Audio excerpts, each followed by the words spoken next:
Hello and welcome to the Medicine Box. Today we're diving into a subject that often feels more like science fiction than medicine: longevity.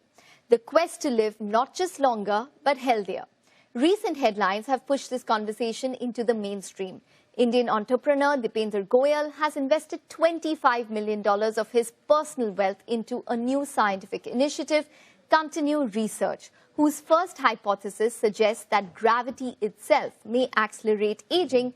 Hence, an increase in average brain blood flow could help. Globally as well, longevity has become a frontier of bold ideas and even bolder spending. Biohacker Brian Johnson pours over $2 million a year into reversing biological age. Investor Peter Thiel calls death a technical problem waiting to be solved. The X-Prize Health Span competition has put up $101 million for innovations that can improve healthy aging, and in March 2025, even the Vatican convened a summit on the future of longevity, underscoring how universal and urgent this topic has become. Meanwhile, research continues to advance rapidly, with new work emerging on drug repurposing and multi-drug interventions that could slow age-related decline. All of this, the capital, the curiosity, and the controversy, raises fundamental questions. Can we safely manipulate our bodies, our biology? Who will actually benefit? And what ethical boundaries must we respect as we push the limits of human lifespan? To help us unpack these ideas, we have with us Dr. Hemant Thakkar and Dr. Sahil Kohli joining in for this discussion. Well, Dr. Thakkar, I'm going to start with you, and let's begin with the headline that everybody is discussing about the fact that this gravity hypothesis by Dipender Goyal's research company, that anti-gravity can actually help in terms of reducing your age or reducing aging and helping in longevity. I like the term hypothesis because it is a good hypothesis, but still a hypothesis. There is some truth that vascular health and brain health go hand in hand, and that if you stand up, the cerebral circulation drops by 10 to 20%, or if you have diseases like high blood pressure or diabetes, you compromise cerebral circulation, which can cause cognitive decline. But where it remains a hypothesis is that there are no biomarkers to this effect. And the inversion phenomena, even done by NASA, does not show anything to prove that the cerebral blood flow is the lifeline of longevity. So one has to look at it carefully. I agree, this is a good hypothesis he has come up with, and one needs more facts. Do most of the things yourself, that is actually good longevity. Okay. But Dr. Thakkar, when we talk about that, what does longevity mean to you? Because now we have a whole host of people who are almost celebrities becoming longevity advocates, experts. So what, according to you, is longevity? See, science tells you that living long is not enough alone. You must live well. It's not the quantity of life alone, but the quality of life. If you have life backed with good, vibrant, holistic and science-backed lifestyle maneuvers, which do not give you cognitive decline or chronic illnesses, that's it. If you have a decade longer, but in that decade you're struck with cognitive decline, chronic illnesses, and you have to fight that last decade of life, it is of no use.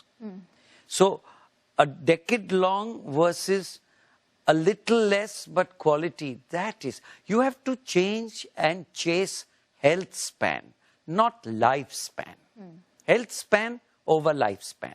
Okay. Well, just talking about that, there is data which shows that lifestyle changes itself can add around 12 to 14 years, disease-free years to a person's life. So what are possibly the three most evidence-backed changes when it comes to lifestyle in order to possibly extend your health span? Excellent. Your data is correct. What goes in from the lips, what you eat and drink is most important. That's one. How much you can walk away from aging, which means exercise. Exercise in any form, isotonic, isometric, and 3, the mind over the body. If you sleep well, you have a relaxed mind. If you interact, you have positivity. If you are happy, you have a healthy and heartful, long, lengthy, happy life. So you must look for those 3 things. And if you adopt these 3 lifestyle changes, that's the best way. Of course, there is a genetic component which is there.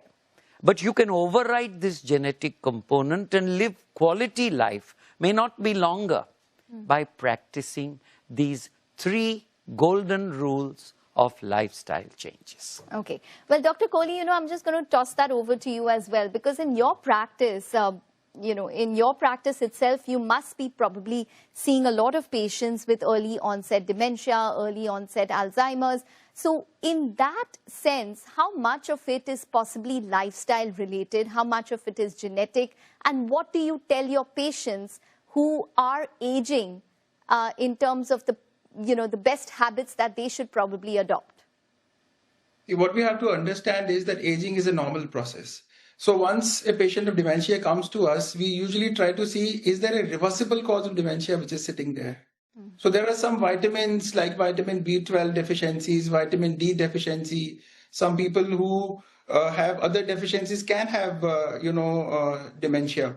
But more oftenly, the people who have comorbidities like hypertension, high blood pressure, high cholesterol, and who are obese, they are more likely to get it. On the other hand, if we are physically active, as Dr. Thakur has clearly told, we are checking on what we are eating. We are not ordering food from outside. We are eating home-cooked food. We are being physically active. We are catching enough sleep. And we are having a good social, circle which motivates to do things better, like maybe going for a walk together, going for a cycling session together. That usually adds to your dementia prevention or aging prevention. But how much of it is probably lifestyle related? When somebody who is, say, 70 years old, 75 years old comes to you, you see that they have early onset dementia. How much of that is possibly what they've done in their early years, say in their 40s or 50s or maybe even 30s? See, that is also very important because, see, the diseases which we see in 60s usually start in 30s. If somebody continues to have overweight in their 20s or 30s, they are more likely to have hypertension and diabetes. If somebody is not being physically active and being sedentary, that again adds to, inflammation in the body and overall leads to less cognitive, ability. So those people who continue to have obesity, don't take care of their hypertension, don't take care of their blood pressure, they are more likely to have it. Okay. Well, Dr. Thakur, just coming to you with regards to that, 80% of chronic diseases, again, according to data, shows that it begins in the 20s and 30s. So when we are talking about longevity, when should we actually start thinking seriously about longevity? The seeds of aging are sown as early as the 2nd and 3rd decade of life, because there is erosion of organs, of cells, of hormones and everything else. So which is why you have to practice regularity, punctuality, limited indulgence, and a disciplined exercise, diet, sleep regime. That doesn't mean that I'm sounding like a priest who's going to only preach. You do have lacunae where you can have the sporadic bursts, what we call a diabetic date in our diabetics. But all in all, you have to follow the rule of lifestyle.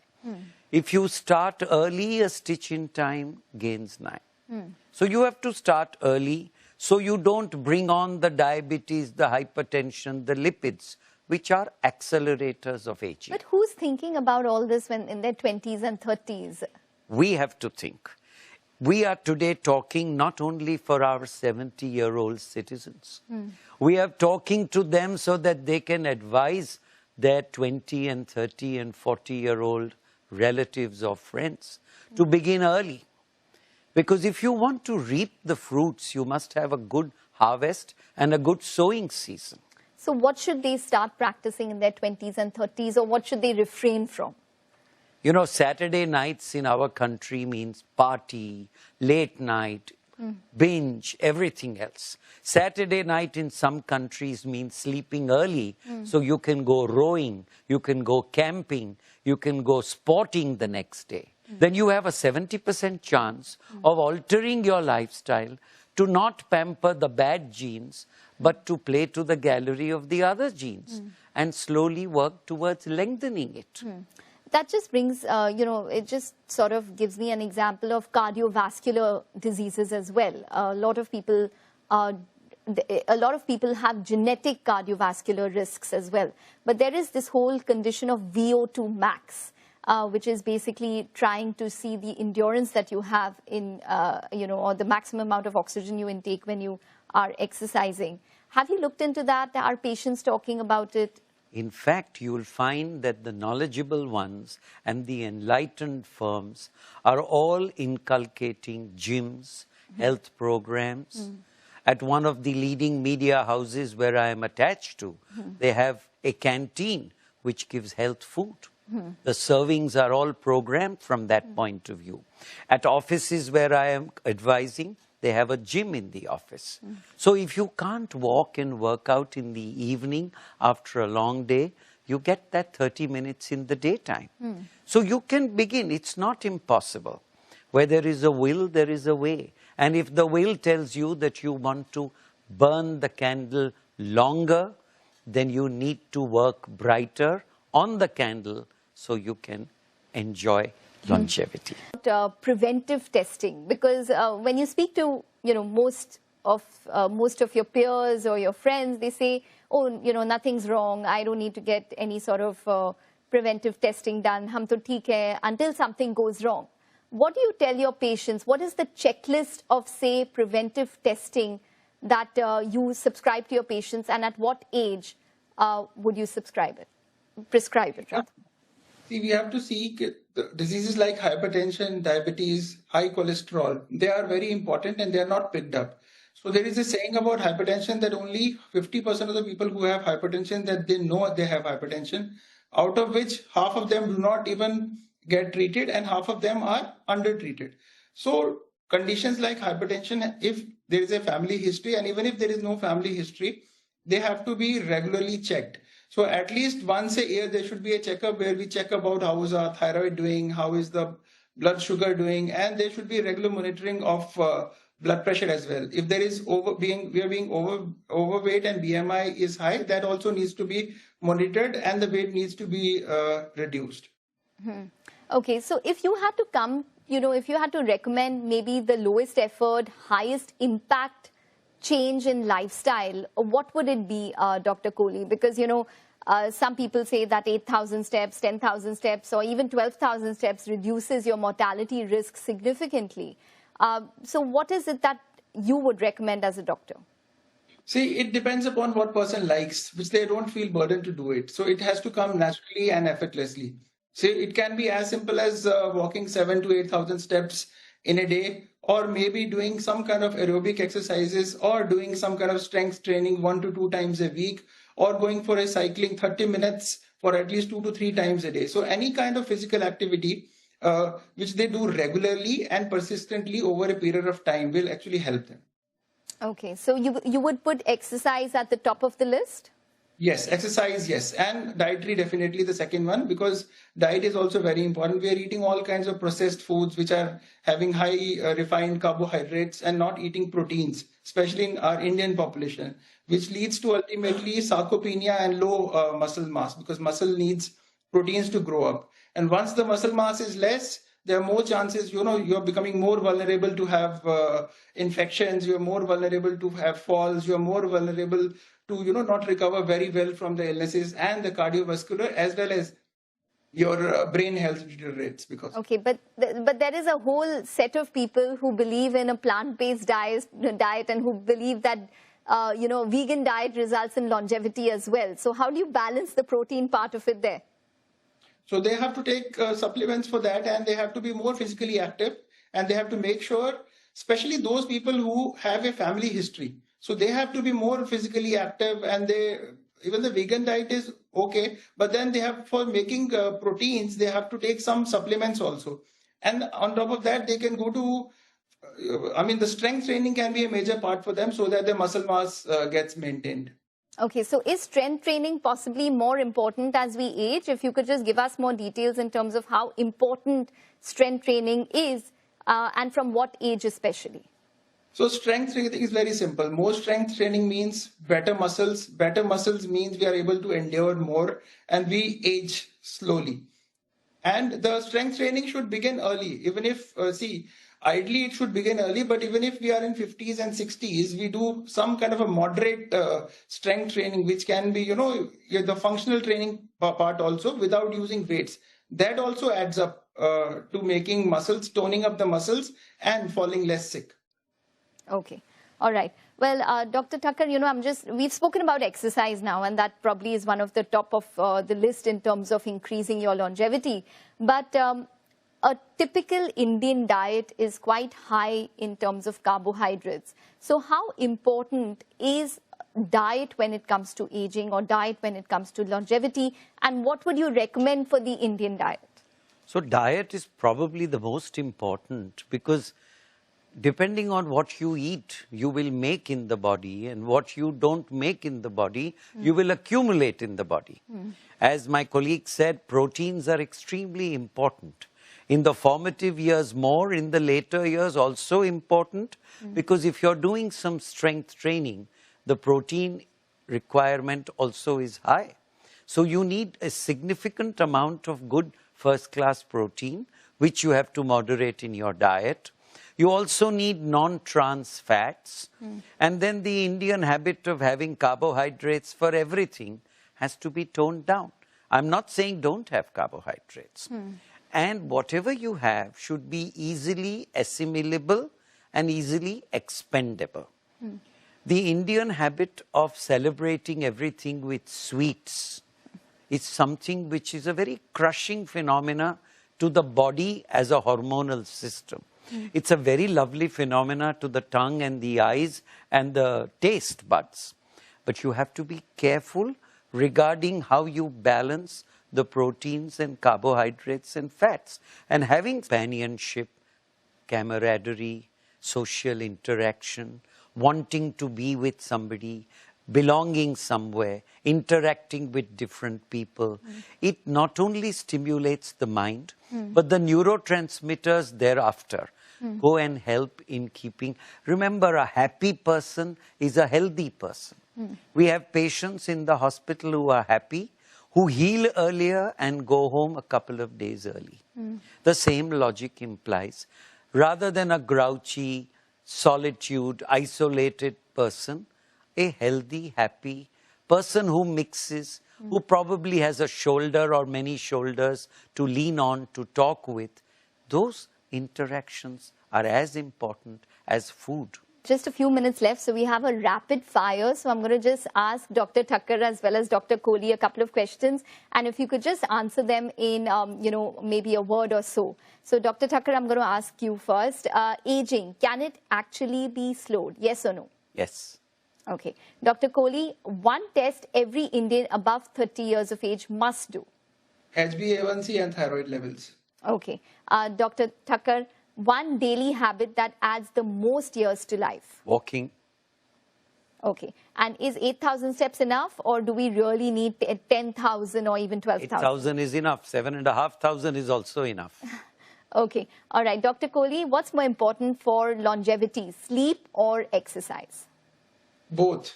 Sleep early, get up early and go for exercise. Okay. One food, Dr. Kohli, Indians must cut down on immediately. Mithai. Okay. Dr. Thakkar, fasting, is it a longevity booster or is it just a trend? Intermittent fasting is a trend. Regular fasting that you do for 12 hours when you eat early and sleep early is healthy. Okay. One supplement, Dr. Thakkar, that's overrated. One supplement that's overrated, General B complex vitamins. Okay. And one supplement that actually works. Vitamin D. Okay. And Dr. Kohli, I'm going to end with you. Is longevity expensive, or can most of the gains come from free habits? It can come from 3 habits. Okay, and what would be the top habits? Watch what you eat, get physical activity going, take less stress, have a good social circle which motivates you, and get your regular checkups done. And yes, it can be, prolonged. Okay, all right, Dr. Kohli, as well as Dr. Thakkar, thank you very much for joining in and speaking with us on CNBC. Hopefully, we'll meet 40 years from now, because we are going to practice what we preach. Absolutely. On the same program. Absolutely. That 100%, Dr. Thakkar. Thank you very much for joining in.